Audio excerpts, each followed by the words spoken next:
Captives, what in the hell are they? Captives 101, topic of today. Welcome everybody to the show.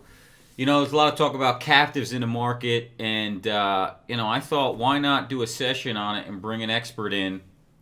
Our expert, not Jon Socko, Jon Socko, East Coast Underwriters, who manages the chief captive. But if you're new here, welcome to the show. Heads Up Advisor. My name's Jon Socko. We teach independent healthcare advisors expert strategies on how to grow their book of business with bigger accounts. Welcome to the show. We got a great one for you today. Before I begin, today's show is sponsored by none other than Chief Health Alliance.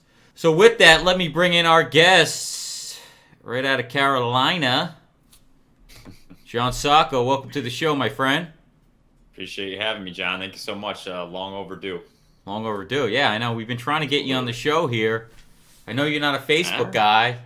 You said, I don't want to do the whole Facebook thing, but I told you, man, this is where we got to play. This is where we can engage with the audience. They want to see it. Only Facebook allows that. So, no, I understand. Thank you for joining us. He doesn't even have a Facebook profile, okay? Hey, my privacy is paramount. Yeah, well, I hear you. But you know what? We're going to put out some good stuff, and I appreciate you coming on. Anytime. Listen, we formed our captive a year and a half ago, or actually a little bit more than that with you. You guys been doing captives for a while.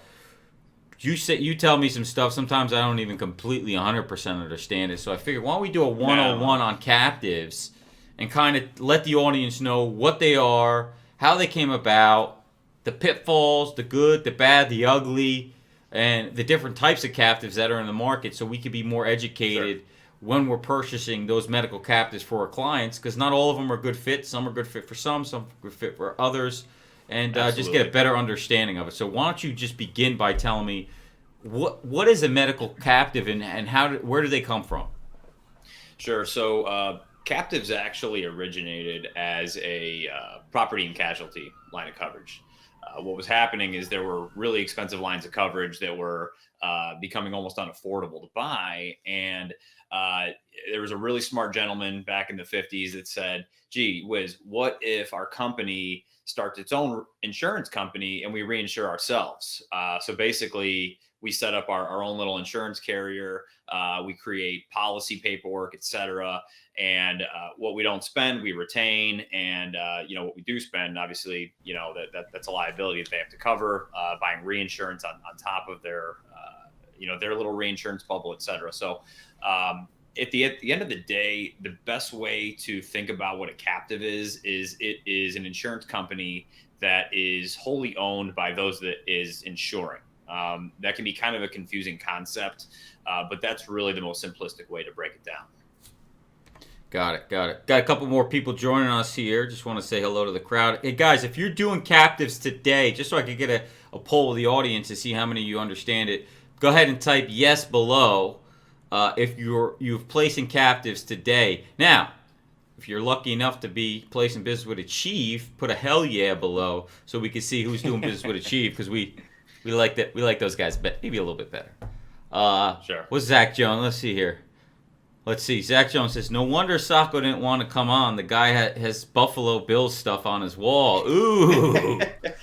And what's funny is John made me take down the big picture, in the background. There's a little glare coming off that. I don't know if he was just giving me a hard time or what. Yeah, I mean, what are those four? What are the tickets in the back? Is that 4 straight Super Bowl visits? Is that what that is? Yeah, bunch of L's too. Big L's. So what are you gonna? Yeah, man. We in Buffalo, man. We even celebrate the losses sometimes. Hey, listen, better than not going. I must say. So you talked about kind of where they originated. Now talk to me a little about the medical captive world.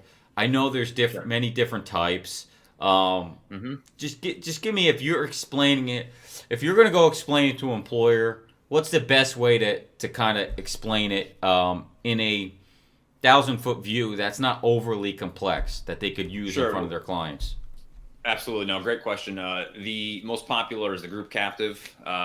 It's essentially a pool of like-minded employers that have common philosophy on risk management, long-term goals and self-insurance, things like that are pooling themselves together, and they essentially share a common risk layer.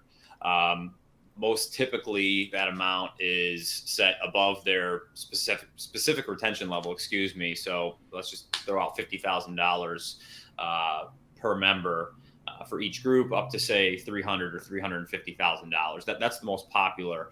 So the groups are actually sharing in the risk between the specific deductible and let's just say $300,000 or $350,000. That's the most common. Generally, what happens is there's a fronting carrier. So just pick a stop loss carrier in the market to use as an example. They would actually seed, meaning actually give some of their premiums to the captive, and then on top of that, the employer groups would fund collateral. It's essentially their buy-in to the insurance entity, so they're kind of sharing in that risk together. So unused premiums in the captive layer generally get returned to the employer. Unused collateral gets returned to the employer as well. If you have a bad year and both wells run dry, typically the captive buys reinsurance on top of both of those buckets, so that the captive doesn't have to fund liabilities in addition to like I said, their premium. It's being ceded to the captive as well as the employer's collateral. That's the most popular form of the captive. So the employer is just taking, instead of buying a traditional stop loss policy up to a certain specific deductible of, let's say, $50,000, you're saying, you know what, I'm going to buy less insurance. I'm going to participate in the risk from $50,000 to maybe $500,000. Well, right? sort of. Now, the stop loss policy itself actually carries the same individual deductible limit. So the example I was giving you is $50,000. It's just that the employer is funding some additional capital into the captive, so that they're all kind of sharing the risk layer. But for them personally, they're still only liable for the dollars up to each individual that they're covering under their plan, if that makes sense. Absolutely. But they're also now putting themselves on in that layer. Maybe I said it wrong. From 50,000 to 500, they're now participating in that layer on a group basis inside collectively in a pool. Correct. So let's just say you've got 20 employer groups, each buying a $50,000 specific deductible, just to make it simple. And the captive is assuming liabilities up to $350,000. Those employers are sharing in the risk between their spec deductible of $50,000 and $350,000. So there's basically a sort of a mezzanine layer, if you will, of $300,000, where they're all sharing in the risk. So, I know that, I've looked at multiple captives out there, and before settling on doing the one that we did, I know there's different thresholds of 250,000, a captive layer, 500 million. Right. What's the difference between the two? What's the pluses? What's the minuses of each? Because I know there's both comes with that. Yeah, absolutely. So no, you hit on something very important. The model that we prefer to use, and I'm not saying our model is best. This is just how we prefer to set up our captives, and it's actually the way that our MGU, East Coast Underwriters, has taken risk for the better part of 12 or 15 years. It's actually what we will call a quota share. So essentially, you have a reinsurance level between the various spec deductibles that we mentioned. So we'll just use $50,000 again. But now the layer's up to $1 million. Now, it would be asinine for the groups to share in that entire risk layer. So the way that we set them up is ECU actually takes, let's just say 20 or 25% of the risk. The employer groups, if the captive is set up this way, would take somewhere between 5 and 25%. And then our carrier actually assumes the rest. So again, I think it's more of a philosophical thing. We like to take risk in everything that we do. And I mean first dollar stop loss risk. I'm not talking about above the captive layer. So again, it's just almost a differing philosophy. Some will tell you that the excess of $1 million model is crazy. I don't happen to agree with that. I think that we've been a little bit ahead of our time, maybe to put it that way. And so you're doing a risk share from 50, let's say the spec's 50 grand to $1 million. Mm-hmm. So let's just use an example. I have a $600,000 claim. How does that sit with the employer? How does that affect the captive? Sure. So, well, from the employer standpoint, if it's a true spec claim, they're only liable up to the dollar amount listed in their stop loss policy. So, $50,000, the example that we're using. Now, in the quota share model that we use, buying reinsurance at $1 million, each party that's participating in the risk layer is actually responsible for a portion of that claim. So if ECU is taking 20%, let's just say it isn't an employer-sponsored captive program, the employers collectively are taking 20%, and then the remaining 60% is taken by our carrier. If you have a $600,000 claim, just do the math. We're on the hook for 20% of that claim. The employers collectively are on the hook for 20% of that claim, and then stop loss carrier would be on the hook for 60%. And so if fun, so much fun, isn't it? It's fun, yeah. So let's just say, and I'm trying to give these guys examples to understand is so there's some out there that and that are doing risk layers up to like $500,000, right? So I might say, well, we're buying insurance at $500,000, and we're not on the hook for an extra 100 reinsurance basis, so it doesn't come out of my captive layer. Isn't that better? What's the pluses and the minuses of the two, right? So you're taking more risk, so now I'm on the hook for an extra 100,000 versus the 500,000. Why? What's the difference between the two? Well, you could use really anything less than $1 million, right? And your frequency of stop loss claims increasingly falls into that layer. So, like I said, the most popular model is the excess layer of $350,000, for example. If you look at stop loss claims, the majority of the claims above spec are going to be less than $200,000 in most cases. So generally, the lower that captive layer, the quicker you're going to chew through that premium. Now, like I said, if the captive's managed properly, if you have a lot of cost containment measures in place, you may not chew through it as quickly, but inevitably the smaller your captive layer is, the more frequency of claims you're going to fall into it, and you certainly run the risk of it breaking even, so to speak. But now, to have that lower layer, what is the downside? Is an expense to that, correct? There's a cost to buying that insurance at $350,000. Right. The reinsurer, the stop loss carrier may say, if the reinsurance level is smaller, the employers will owe a higher percentage of collateral. You're also taking a larger chunk of the premium and ceding it to the captive as well. At that point, sometimes it's kind of like trading dollars, but I'd say typically, if there is a downside, so to speak, it's probably that the percentage that the employers are contributing at the beginning of the policy in the form of collateral is probably going to be a little bit higher if the captive layer is a little bit lower. So you've moved from that. I know you've said you'd move from that to the risk share model up to $1 million. Is that right? And why particularly have you done that? Well, we've actually set up our captives with the $1 million threshold for pretty much since we've been in the captive business.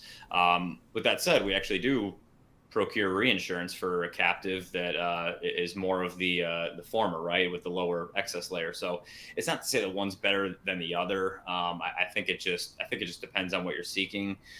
With the programs that we've set up, it's more of a pure risk share. The employers aren't on the hook for nearly as much or anything on top of their stop loss policy in that captive layer. So, like I said, it's just a differing philosophy, if you will.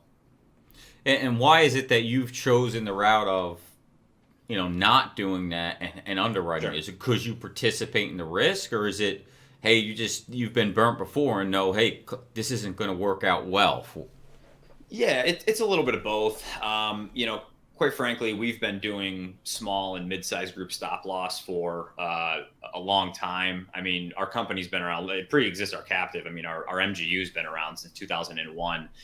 We've been writing medical stop loss on groups 25 and above for about as long. So as you can imagine, we certainly have a knack for evaluating risk, kind of in that 25 to 200 space. Most captives are probably really geared towards 50 to 200, 250, if you will. But we've been doing it a long time, so we know what we're doing. You can't just merely shadow price a fully insured renewal and hope that all is going to be well and good, right? Like if you look at big volatility year over year on small group, it's on the aggregate. I mean, the last thing you want as a small group is a 50% increase because the underwriter didn't evaluate your expected claims properly. And now, I don't really know of a captive in the world that's going to insulate you from your own bad experience in the way of aggregate claims. So total spend, not even necessarily on individual large dollar claims, but that's more often where we see the really big increases. It's not necessarily due to large shock claims, I mean, it can be, but most frequently it's if a group is getting really close to that attachment point, that's when you're going to see those bigger increases. So that's why I just say remain cautious about, the too good to be true, or if the captive is allowing some shadow pricing and those types of things. So just buyer beware, just watch out, maybe go out and get a couple of other bids type of thing. Yeah, I mean, I think I'm gonna play devil's advocate here because the challenge becomes for us from the consultant side is like, listen, if I can get somebody to squeeze numbers down to what I want to make them to sell, then I'm gonna take them year one, right? What do I care if I'm not participating in the risk, right? I don't care. I just want to make the sale. So just want to make the sale. I know that's not a good fit for you because you guys are participating in the risk, but I'm just saying. So those of you out there, it might be a sale against me. And what I'm doing is if you can get somebody to buy the business year one to win the account, great, right. Go for it. I've done it plenty of times. But then as they're your client, now you're going to want to manage properly, and you got some claims data on them. In year two, you're going to find a better landing place for them. Now, absolutely. Conceptually, why is it important and better for an employer to choose to be in a captive pool versus a traditional stop loss policy when they're 25 to 500 lives?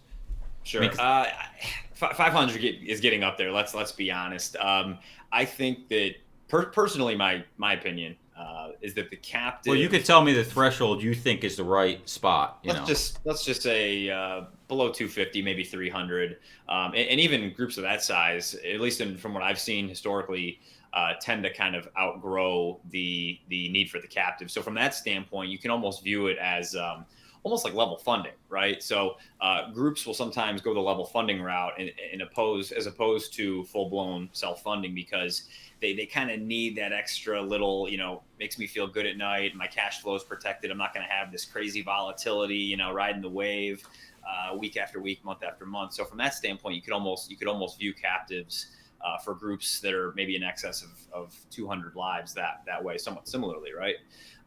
Now, that being said, does that mean that it's never a fit for a group of 250 or 300? Absolutely not. They may just like the idea of some of the benefits that particular captive brings. Like if maybe they were self-funded, years ago, and they got hit with some giant laser that forced them to go back to the fully insured market. Maybe from that group standpoint, the value proposition of being in a captive with a no new laser contract, despite their size, is very valuable, and they may stay put in that captive for forever and ever. It just kind of depends on the group, Well, let's go. Yeah, let's go into it. Laser, no laser. That's the question. Yeah. Tell me what's the point of having it? A no new laser contract. Can you get them? How much more do they cost? How often do they hit? I mean, it's a big topic that most people don't even understand. Yeah, absolutely. So, I'm lucky enough to have kind of grown up around this business. I know people that have been in stop loss since like the 80s. I don't even think a lot of people knew that stop loss was a thing back in the 80s. But from what I can ascertain, and just being a little bit of a reinsurance history junkie, lasers were never even really a thing until I think the late 80s, early 90s. So groups that were self-funded were having to deal with very large premium increases anytime they had a known or potential known risk. And, somebody had the bright idea to say, well, gee, I suspect that this individual that is on my plan, they're probably going to be leaving the company sometime soon for whatever reason. So, why not isolate a portion of that risk? I will take 100% of the onus between, within a certain reason. Let's just say up to $150,000 or $200,000, because I have a very confident bet, if you will, that I'm never going to see this dollar amount. So that's kind of where lasers originated. I think where they get a bad rap is because nobody likes a big, ugly $500,000 laser on their renewal.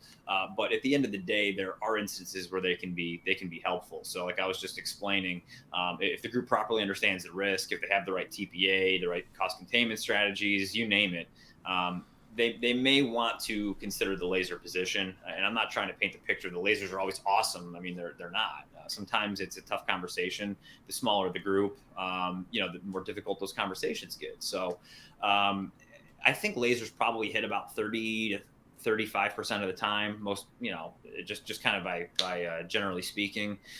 So I wouldn't say that it's they hit full blown. 30. Yeah. Full Okay. blown. Like, so you have $150,000 laser, that individual might hit that laser about a Max. third of the time. Max it out. Max it Okay. out. Yeah, maybe Okay. a third of the time. Maybe it just kind of depends. So, to answer your other question, how much do those policies cost? Again, it depends, right? Are we talking about captive or non-captive? Industry standard would tell you that typically a no new laser load, depending on the group size, their spec deductible, that sort of thing.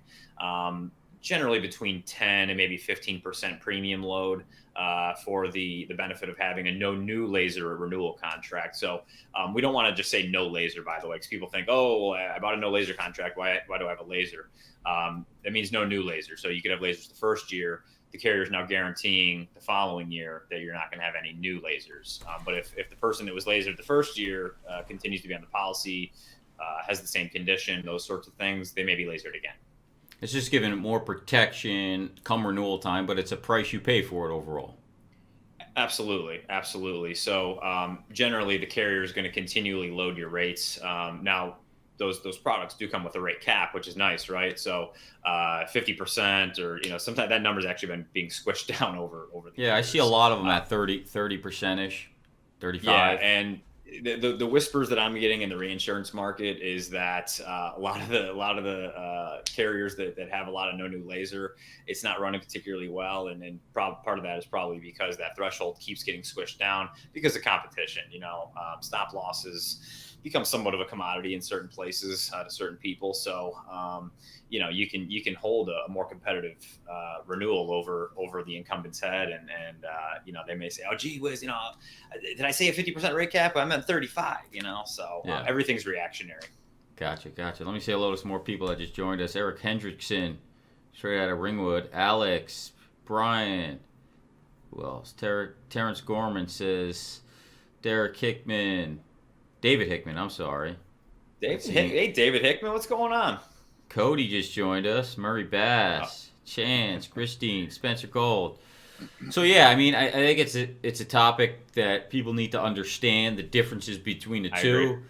Nobody likes lasers, but at the same time, there's a cost to have them. But some people like lasers. Some people like lasers, right? We know advisors. yeah, that like we lasers, we like lasers because we understand how to mitigate those lasers, right? The only tricky one is the cancers, I would say. Outside of that, we have the abilities to mitigate those risks, and I'm a proponent. Let's actually, John, let's talk about cancer, and let's talk about transplants too, because those are two things that, sure, a cancer claim, if you have a cancer on your plan, those dollars are probably going to be spent.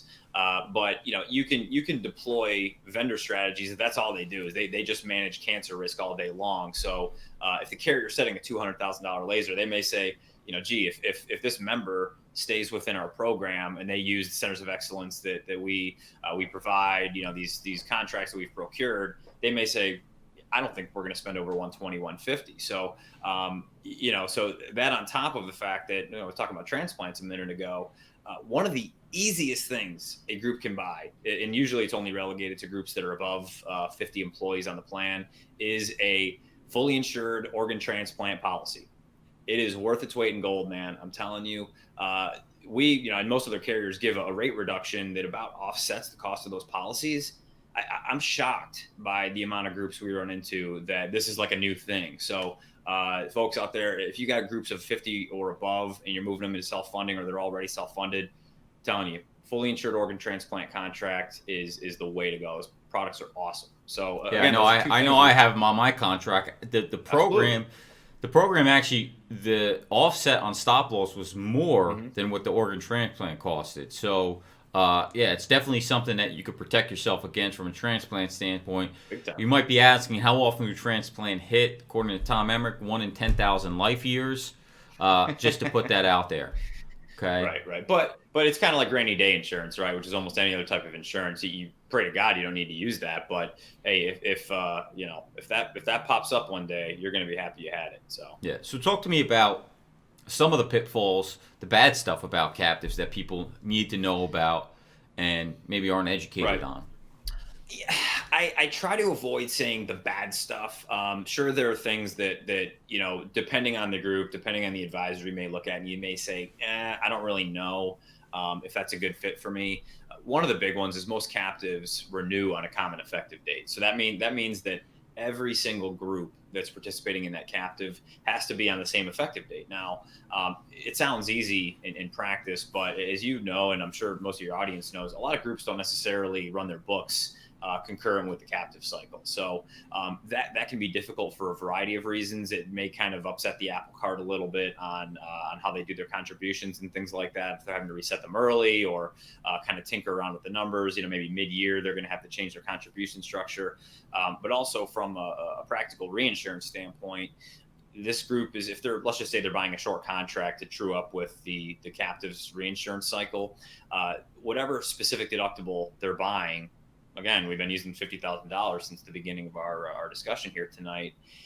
That is going to reset much earlier than it would in a normal stop loss contract. So again, most people would tell you that the benefits outweigh the negatives, and I can certainly agree with that in some cases.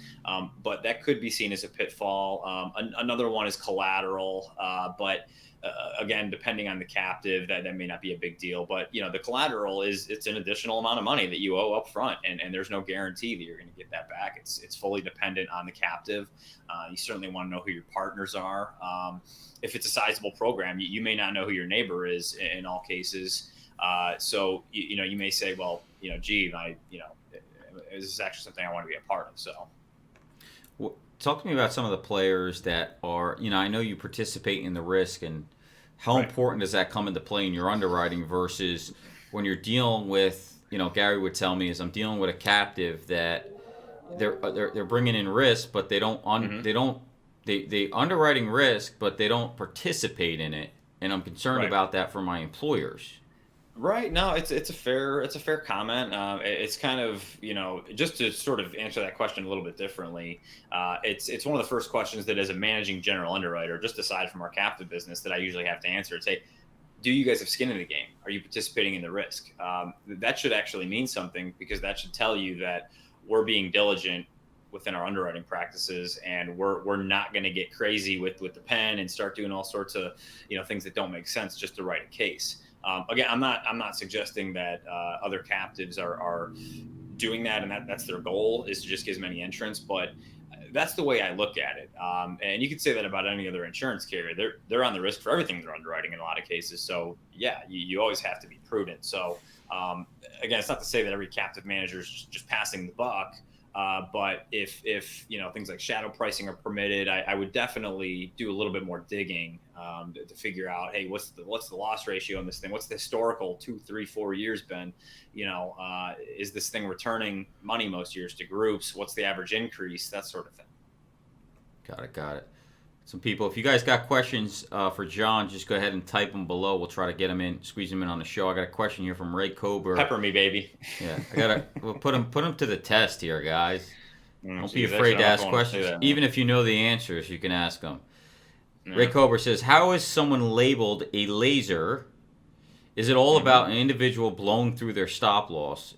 And what are some of the strategies you have used to deal with them? Sure. So I don't know if that second part of the question might be for you, Jon, since you live in the consulting world. But so stop loss is underwritten for future risk. Now we're using the current information that we have at our disposal to make the best assessment possible for that future risk. Some of them are easy, right? If you have a member that's on a medication that costs $150,000 a year, and the group has a $50,000 spec deductible, that's easy, because I can actually quantify that medication is going to cost that amount of money if they choose to go through the normal, the normal channel, just through the PBM and that sort of thing, specialty pharmacy, et cetera. It does get a little bit more difficult as you have more complicated diagnosis. So the two examples we had earlier were transplant and cancer, right? So cancer, now we have a number of tools that we can use to assess what we think that claim will cost, but it's based on future risk. So we look at an individual that's on the plan and say, okay, this person's been diagnosed with stage 2 lymphoma. We look at the claim or pricing strategy. We look at who the TPA is. We look at maybe any other add-ons that they have. So earlier I mentioned some of these centers of excellence programs, management companies that all they do is cancer claims. We may look and say, hey, is this company deploying this strategy? And that may affect what the the laser amount is, but it's always looking at the current risk of the group, what's going on, current diagnosis, et cetera, and then it's setting that amount based on what we think the total claims will come in to be for the next 12 months. Ray, to answer your question is what you have to understand is how is a laser placed? When you purchase insurance, you're paying a premium for unknown risk, right? Protection of the unknown. What a laser is let's say you've got a $25,000 specific deductible on your, or $30,000 on your group, and they take the employee's taking a Humira that's $60,000 a year. That's $60,000 in claims that we are aware of. So you're buying insurance past the 60. When they laser it to 60, okay, they're insuring past the 60. We already know it's a known risk. We're insuring for unknown risk. If you're buying for at $25,000, then you're just financing the cost of that claim of $30,000 or whatever it is, and they're going to charge you a premium for it. That's how it works. So when you buy stop loss insurance and they give you a laser, it's saying to you, we know that this member, in most cases, you're going to have this type of dollar amount, okay? So we're willing to sell you insurance past that risk, okay? That's what stop loss insurance is. How do you mitigate the risk? Okay, there's many different strategies. I can't go into all of them, but those are the key. But thanks for giving me a pitch here for Achieve Alliance. That's the key of what we built Achieve around is implementing risk management strategies that attack those claims that hit your specific stop loss. Biggest ones, the most, I would say, the highest frequency are drugs, right? So you know the source that we have to deal with those drugs, okay? Some of the bigger items that we talk about here are, we talk about Tom Emmerich's program, Edison Health, and some of the issues he deals with are 5 major conditions that drive the major claims. Transplant, probably not one you're going to run into a lot. Spinal and orthopedic surgery is huge. Orthopedic surgery is huge.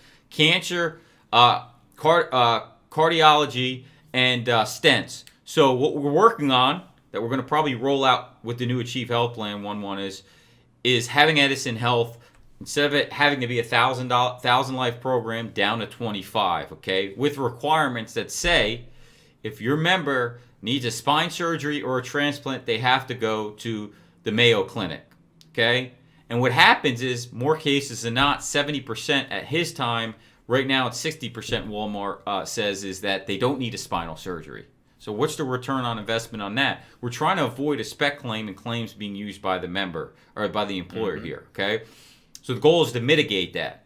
Same thing with transplant. 40% of the people he sent to that center did not need a transplant, okay? So what's the ROI on that? So that's one example of being able to mitigate the claims that hit stop loss. Now, if we can do that collectively on a pool of members, right?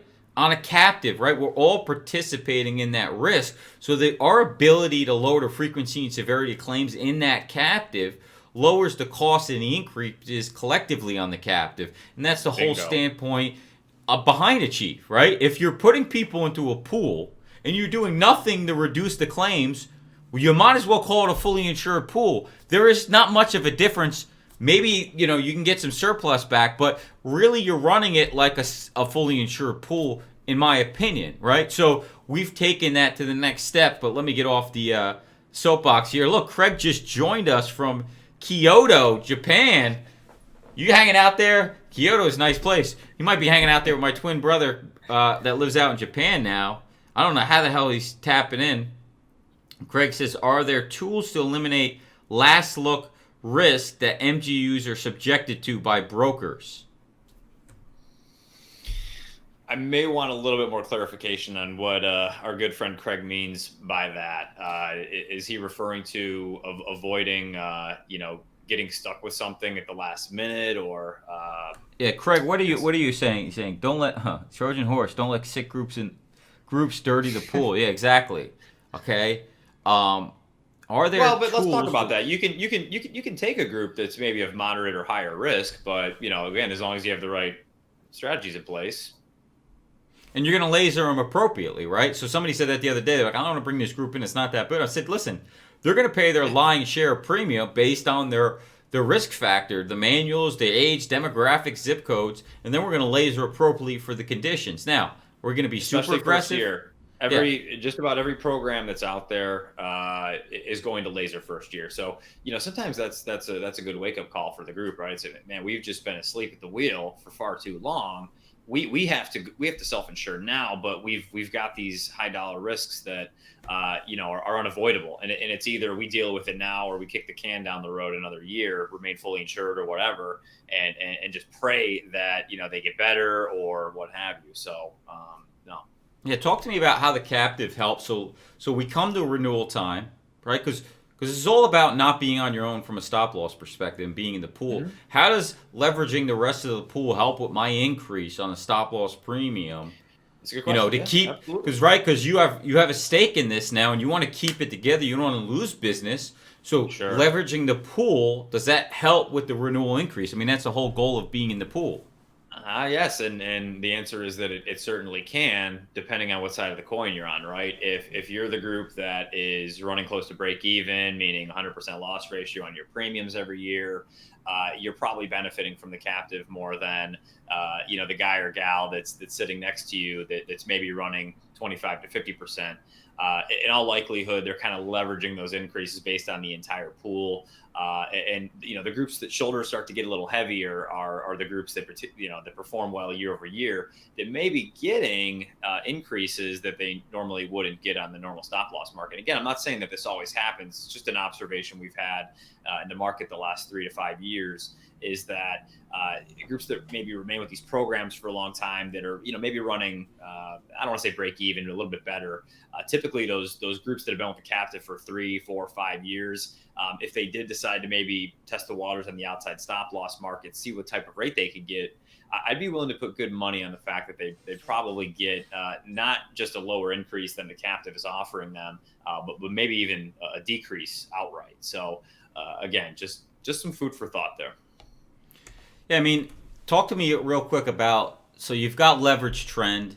Every year we're going there. Oh, I don't know if we're going to go into leverage trend. That's a whole nother topic. Maybe we're going to have you back on for stop loss. But what you guys got to realize is baby bumps. Baby bumps, and I'm talking 30 to 32.5 every time. You've got to do it and take on slightly more risk and pay, flatten out the premium, because the reason that let's say a $50,000 spec, if you incur the same claims this year as next year, it costs the stop loss carrier more, because you have what's called leverage trend, which basically means the cost to incur a knee surgery today is going to be a different price next year. It's going to be more money. So if you buy a $50,000 specific deductible and you incur the same type of claims next year, it's going to cost more money. So that $50,000 specific deductible policy is more expensive next year, right? So increasing it to 52.5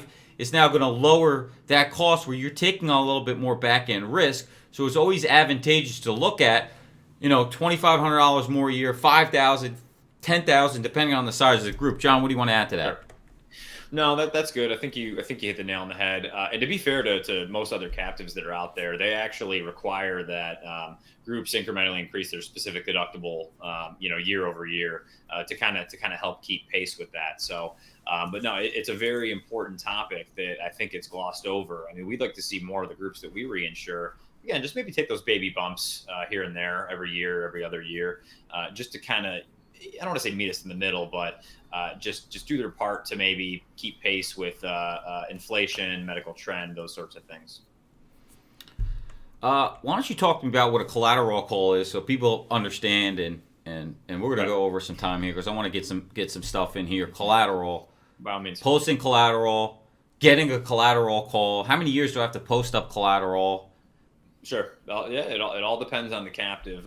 Collateral is, again, the group's buy-in to the captive insurance entity. So earlier we talked about how captive is actually a small insurance company that's insuring its owners. Now, to be an owner of that insurance entity, you have to put up money. Nobody's just going to give you something for free, right? So that's why it exists, is so that the groups actually have some skin in the game. On top of the premiums that they're paying every year. It's an investment into that layer, right? So I'm participating. You can certainly look at it that way. I'm becoming an insurance company, essentially, part of the insurance company in that layer. Small part of it, yeah. Yeah, so absolutely. Right. 50,000 to a million or whatever it is, and you're taking, Right. like, for instance, on the Achieve Captive, I took 5% risk. I put up $50,000 of my own money, and Hmm. now I participate in that share of whatever the spec is up to a million. For 5% of it, I'm on the hook for. Absolutely. So to maybe divulge that a little bit more into how does that work for the employer with a captive that requires that they own a piece of their insurance company. Typically, most captives don't require that the employer have to recollateralize within the same contract. So within the same stop loss policy, the group isn't like if the captive well runs dry 10 months into the group contract, they're not going to say, "Hey, Mr. Employer, you've got to pony up another 25 grand." Typically, most captives that are out there are smart. They buy reinsurance, what would be called portfolio reinsurance on the captive itself, so that they're not having to go, knock on the group's door and say, hey, well's running a little dry. I need another 25K. But that probably means that the following year they're going to have to post more collateral. Excuse me. So that's how most captives work: is that if the well runs dry, if they burn through the ceded premium, if they burn through the collateral, the groups are going to have to post additional collateral the next year. Now, if it runs well, they may roll the collateral over or return the collateral and say, okay, the new collateral amounts for this new policy are X. That's where it gets a little confusing, is that amount can change year over year. So that's getting pretty well into the weeds, but I can get into it if you want. So, it's what happens if it runs well? They get money. They're participating in this risk. Mm-hmm. Do they get money back? Yeah, so they would be entitled to a portion of the premiums that the captive is retaining during that year, and they'll also get their collateral back. So what's a Typically, traditional loss run? So on 100 points, you've got the expenses of the captive. Call it 30 points, 25, 30 mm-hmm. points, and So yeah, good question. give me the breakdown on the dollar. It's tough. It's tough to answer like what is the standard loss ratio, because I obviously don't have access to the books on any other captive managers programs that are out there. But just to put it into perspective, with all the captives that both we reinsure and that we've set up, it runs anything from, and this sounds a little crazy, but from 25% loss ratios, 25 cents on the dollar, all the way up to essentially break even, so running right close to 100%. It just, again, it depends. What are the risk management strategies? What are these groups doing? Who are the players that are involved? So it's probably, I'd say average is somewhere in the high middle of that. So let's just say between 70, maybe high 80% would be a typical target. What does it take to be profitable in the captive? What are they looking to shoot for? It's again, it's hard to answer because we've done it differently for so long, and it also depends on the captive structure, right? So early on, we talked about kind of what we would refer to as low lying excess model, where the captive is responsible only for claims up to $350,000. Now, one of the things that some of my industry counterparts have talked about is that model is designed to break even, meaning they hope that layer effectively has little to nothing left in it at the end of every year. Now, again, that's sort of difficult to quantify from my standpoint, because we've never set up a program that way. But again, it just depends on the program, how big it is and that sort of thing. Long What term, time is it? What time is it over there? Well, it's I probably think it's what, 8 15 in the morning. hours ahead. So it's probably 7 a.m. ish, 8 Yes, a.m. he's probably having his cup of coffee, getting his Yeah, day sure. I started. mean, he's Sure. probably adjusted now. The guy's been on vacation for 3 weeks. Nice. Must be nice. Hey, he says, long term, is a no laser contract more cost effective or less cost effective? Depends on the group. So if it's a group that has poor risk management, that is having a lot of large frequency claims, so frequency and severity, if they're incurring both of those things quite often, it's a much better deal for them probably. But that being said, if they are not hitting that threshold and they are just getting the no new laser load every single year, you can kind of look at it that way. Hey, if I'm constantly getting 10 and 12% rate increases, but I haven't had a significant shock claim in 2 or 3 years, is it really worth continuing to buy that policy? I could What probably go about out to market and get a no laser quote that's going to be ridiculously less than what you're paying today. does that apply the same to the group pool captive type arrangement? It could again that throws in a monkey wrench, right? Because how's the pool performing, and kind of what's the average increase that every group is incurring? For the individual group attendant, if they say, "Gee, I haven't had a significant spec claim since I've been in this thing, yet I'm continually having to pay 8% more in stop loss premium every year." All the meanwhile, we talked about leverage trend. I'm getting spec deductible increases. Am I really benefiting from this no laser provision that's in this pool? So again, it could be dependent on group, and that's why you need a good advisor, because you can avoid these pitfalls, right? Exactly. So I think we're gonna wrap there, unless there's anything else you want to touch on and close out with. Anything we missed? Probably, but I'm going to be back, and we'll have a lot more time to kind of marinate on what we didn't talk about Yeah, today. it's a And little what one. we can This is a discuss. little bit. Yeah, it's a little bit more than 101, but we'll get into stop loss. Um, Absolutely. we'll get into some more risk ideas. Again, guys, thanks for joining us. Today's show was sponsored by the usual Achieve Alliance. You already know what it is. Sign up August 20th, 21st for the event. Thanks for joining us again. We will see you next week. Craig may be back. I don't know. He's in China having a good time. But same time, same place. Heads Up Advisor, 5 p.m. Pacific, 8 p.m. Eastern. We'll see you guys later. Appreciate it.